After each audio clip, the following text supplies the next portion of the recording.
Hello RBCians, a very good morning to you all. Today we are again having question number 9. जैसा कि आप देख रहे हैं कि वीडियो की लिस्ट जो है वो कंटिन्यू है. फर्स्ट वीडियो में आपको 4 क्वेश्चंस दिए गए थे जेनेटिक्स के. सेकंड वीडियो में हमने फिर से 4 क्वेश्चन किया है और अब बारी है थर्ड लेक्चर की.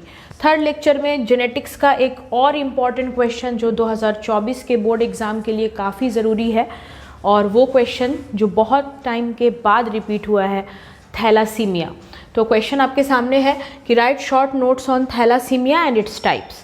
तो थैलासीमिया एग्जैक्टली स्टूडेंट किस तरह का डिफेक्ट होता है? इसमें हमारे ब्लड में पाया जाने वाला ग्लोबिन प्रोटीन ये या तो डिलीट हो जाता है या तो चेंज हो जाता है. ग्लोबिन प्रोटीन का क्या काम होता है? Globin protein maintains the haemoglobin. अगर आपके ब्लड में हेमोग्लोबिन की कमी हो जाएगी तो आपको एनीमिया की प्रॉब्लम होगी, lack of iron in the blood, क्योंकि हेमोग्लोबिन जो होते हैं वो ऑक्सीजन और CO2 के कैरियर होते हैं. तो हमारे यहाँ पे हेमोग्लोबिन बहुत इंपॉर्टेंट है ब्लड में. तो हेमोग्लोबिन का सबसे इम्पॉर्टेंट जो प्रोटीन है वो है ग्लोबिन प्रोटीन.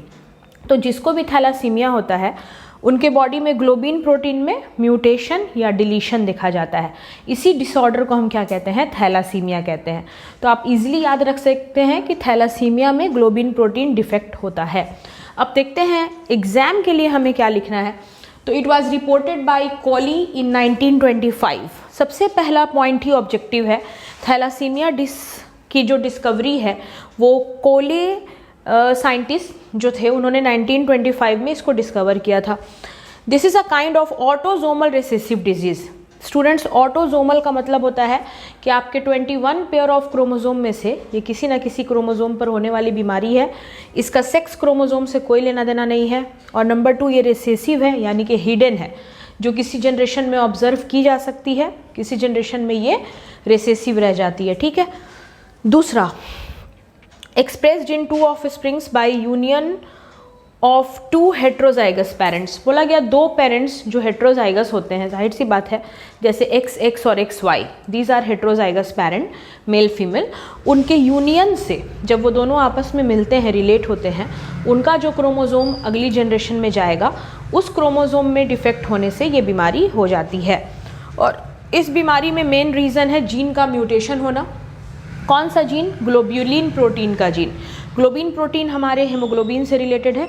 उसका जो क्रोमोजोम होता है, उसका जो जीन होता है, उसमें ही म्यूटेशन, मतलब अचानक से चेंज हो जाना, या फिर म्यूटेशन से रिलेटेड टॉपिक जो है वो मैंने जेनेटिक्स के लेक्चर में बना दिया है. म्यूटेशन 5 मार्क्स में आने वाली टॉपिक है, तो आप उसको प्लीज़ लेक्चर से ज़रूर देख लें. म्यूटेशन कितने टाइप्स का होता है, म्यूटेशन का क्या कॉज है, क्या इफ़ेक्ट है, सब कुछ आता है एग्ज़ाम में, तो उस पर आपको फोकस करना होगा. तो जब आपके हेमोग्लोबिन से रिलेटेड जीन में प्रॉब्लम होगा तो सबसे पहला डिसऑर्डर होता है एनीमिया. एनीमिया हो जाएगा, आपको सांस लेने में भी क्या होगी? कठिनाई होगी. ठीक है. तो ये है थैलासीमिया की डेफिनेशन. अब बारी आती है कि इसके टाइप्स पर भी ध्यान देने के लिए कहा गया है कि इसके कितने टाइप्स होते हैं. तो टाइप्स को हम बहुत लॉन्ग नहीं करेंगे स्टूडेंट्स. टाइप्स में हमने कैटेगरी बांट दी है: अल्फ़ा थैलासीमिया, बीटा थैलासीमिया और डेल्टा थैलासीमिया. ये अल्फ़ा, बीटा और डेल्टा चेन के हिसाब से है. जैसे मैं आपको बता दूं कि हमारा हेमोग्लोबिन जो होता है वो अल्फ़ा और बीटा चेन से मिलकर बनता है. ठीक है. तो alpha and beta are the amino acids chain of polypeptide. उससे हेमोग्लोबिन तैयार होती है. तो हो सकता है कि अल्फ़ा में डिफेक्ट हो. तो अगर अल्फ़ा में डिफेक्ट होगा, अल्फ़ा चेन में अमीनो एसिड्स के, तो हम उसको अल्फ़ा थैलासीमिया कहेंगे. तो अल्फ़ा थैलासीमिया जो होता है वो हमारे 1 से लेकर 21 क्रोमोजोम में से 16th क्रोमोजोम पे होता है. 16वां क्रोमोजोम जो है वो हेमोग्लोबिन का अल्फ़ा चेन है, तो उसमें डिफेक्ट होगा तो आप कहेंगे अल्फ़ा थैलासीमिया. उसी तरह से स्टूडेंट्स है बीटा और डेल्टा. तो बीटा और डेल्टा दोनों एक दूसरे से रिलेटेड ही हैं.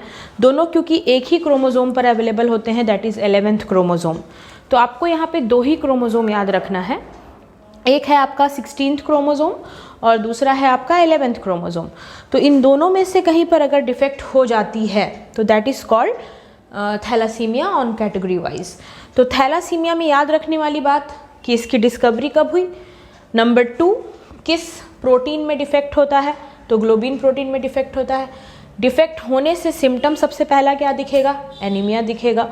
उसके बाद ये कितने टाइप्स का है? तो 3 टाइप्स का है, अल्फ़ा, बीटा और डेल्टा. तो ये है हमारा क्वेश्चन नंबर 9. अब तक मैंने आपको 9 शॉर्ट क्वेश्चंस दिए हैं जो आपको कंसीडर करना है। ओके, तो जब तक आप इसकी स्क्रीनशॉट ले लें, इसको अपने नोटबुक में लिख लें, फिर मिलते हैं आपसे अपने अगले क्वेश्चन के साथ। Just now, just wait for a moment, और फिर हम अगला 10th नंबर क्वेश्चन कंप्लीट करते हैं। ओके,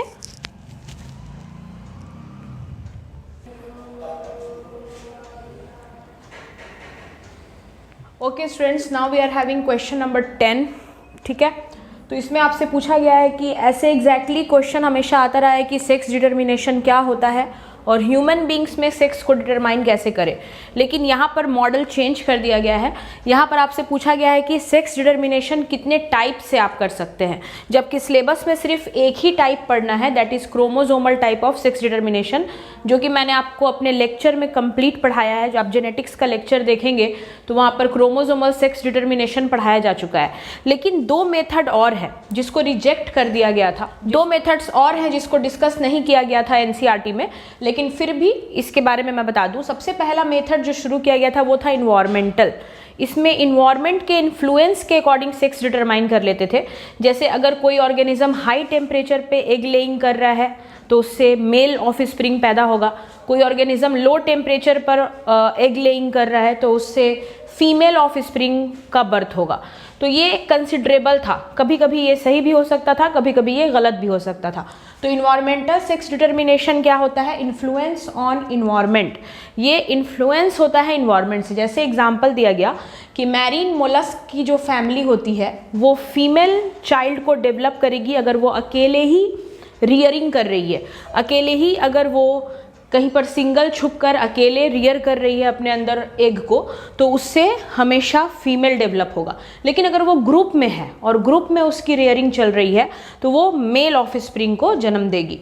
तो कहने का मतलब हुआ कि मोलस्क की फैमिली मेल फीमेल को इन्वायरमेंटल कंडीशन देखकर पता लगाते थे कि क्या होना है। दूसरा नंबर है नॉन एलोजोमिक सेक्स डिटर्मिनेशन। ठीक है, एलोजोम्स हम कहते हैं हमारे क्रोमोजोम्स को। तो बिना क्रोमोजोम्स को समझे, बिना क्रोमोजोम्स को जाने कि क्रोमोजोम का नेचर क्या है, सेक्स को डिटरमाइन कर देना। और ये सिर्फ देखा गया है बैक्टीरिया की फैमिली में। बैक्टीरिया की फैमिली में प्लाज्मिड्स के फर्टिलिटी फैक्टर को देखकर गेस कर लिया जाता था कि ऑफ स्प्रिंग्स जो होगा वो किस नेचर का होगा, जो कि रिजेक्टेड मेथड में से एक है। तीसरा है क्रोमोजोमल सेक्स डिटर्मिनेशन। ये इंपॉर्टेंट है स्टूडेंट्स, क्योंकि यही आता है एग्जाम में। तो क्रोमोजोमल सेक्स डिटर्मिनेशन क्या कहता है? It is totally based on the chromosome nature. For example यहाँ पे आपको दिख रहा होगा हेट्रोजाइगस क्रोमोजोम्स हैं, XX और XY। तो इस तरह का क्रोमोजोमल डिटेक्शन जो होता है वो ह्यूमन में होता है और ड्रोसोफिला में होता है। अगर XX होता है तो वो फीमेल चाइल्ड मानी जाएगी और XY होगा तो वो मेल माना जाएगा। तो XX और XY क्रोमोजोमल डिटर्मिनेशन हमको कहाँ देखने मिलता है? ह्यूमन और ड्रोसोफिला। दूसरा केस है कि इसमें फीमेल, ये हमारा मेल हेट्रोगैमी हम इसको कह सकते हैं। तो XX जो फीमेल है और X0 यानी कि Y क्रोमोजोम इज एब्सेंट, तो ये इंसेक्ट के फैमिली में जैसे कॉकरोच वगैरह हो गया उसमें देखने के लिए मिलता है। तो ये दोनों केस जो आप देख रहे हैं A और B, इसको कहा गया है मेल हेट्रोगैमी। सेम उधर आप जो देख रहे हैं ये है फीमेल हेट्रोगैमी। इसमें जो 2 अलग क्रोमोजोम है ये फीमेल्स को दिखाएंगे, दैट इज बर्ड्स, और इसमें ये फैमिली बटरफ्लाई की है जिसमें एक क्रोमोजोम एब्सेंट होता है फीमेल में। मेल जो होते हैं इसमें वो होमोजाइगस होते हैं। तो यहाँ पर हेट्रोजाइगस और होमोजाइगस का कॉम्बिनेशन देख कर ही कंप्लीट किया गया है। तो सबसे अप्रूवल मेथड जिसको मिला है, अप्रूव किया गया है, वो है क्रोमोजोमल सेक्स डिटर्मिनेशन मेथड। फिर भी एग्जाम में लिखने के लिए आपको ये तीनों ही मेथड्स लिखने होंगे जिससे आप सेक्स को डिटरमाइन कर सकते हैं। तो मॉडल देख कर काम करना है। अगर टाइप्स पूछेगा तो हम इस तरह से मेंशन करेंगे, और अगर सिर्फ पूछता है कि सेक्स डिटर्मिनेशन ह्यूमन में कैसे होता है तो हम क्रोमोजोमल मेथड से सेक्स डिटरमाइन करेंगे। ठीक है, तो ये थे 2 हमारे इंपॉर्टेंट क्वेश्चंस।